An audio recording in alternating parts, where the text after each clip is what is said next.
க்கு மிஞ்சின மருந்தும் கிடையாது, சுப்பிரமணியருக்கு நிகர் தெய்வமும் கிடையாது. முருகப்பெருமானுக்கு உண்டான தெற்கு திசை செவ்வாய் பகவானை அட்மினிஸ்ட்ரேட்டராக வச்சிருக்கிறவர். இந்த பில்டிங்கினுடைய அகலம் பாருங்கள், 20க்கு 29 73 குழி, கருடமனை, வயது பொருத்தம் 71 ஆண்டுகள், 11 பொருத்தத்தில் 10 பொருத்தம் உள்ளது. கிழக்க நிறைய காலியிடம், ஆரோக்கியமாகவும் கண் சம்பந்தப்பட்ட குறை நீங்கும். வடக்கு பக்கம் காலியிடம் சிறப்பு. அதில் போர்வெல்லும் மழைநீர் சேகரிப்பும் சம்பும் ஈசான மூலையிலையும், வாயு மூலையில் செப்டி டேங்க்கும், கன்னி மூலையில் மொட்டை மாடியில் உயரமாக வாட்டர் டேங்க் இருப்பாங்க. மாடிப்படி அக்னி மூலையிலேயே அமைச்சிட்டோம்.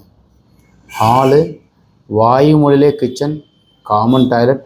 ஸோ இது ஒரு பெரிய பெட்ரூம், 8க்கு 15 வீடு. ஸோ ஹாலினுடைய கன்னி மூலையில் ஸ்டோர் கிடையாது, பூஜா. ஸோ இது மாதிரி உங்களுக்கு பிளான் தேவைப்படுறவங்க நாங்கள் ஜாதகம் பார்த்து குழிப்பொருத்தம் பார்த்து KJC 10 அப்படின்றது குழிப்பொருத்தம், ஜாதகம், கார்னர், இன்னர், அவுட்டர் மெஷர்மெண்ட் பார்த்து வரைபடம் நாங்கள் அமைச்சு கொடுக்குறோம். வரைபடம் தேவை என்றாலும், வரைபடம் திருத்தம் தேவை என்றாலும் கீழே இருக்கிற நம்பர் கான்டாக்ட் பண்ணுங்கள். வணக்கம் ஃப்ரெண்ட்ஸ்.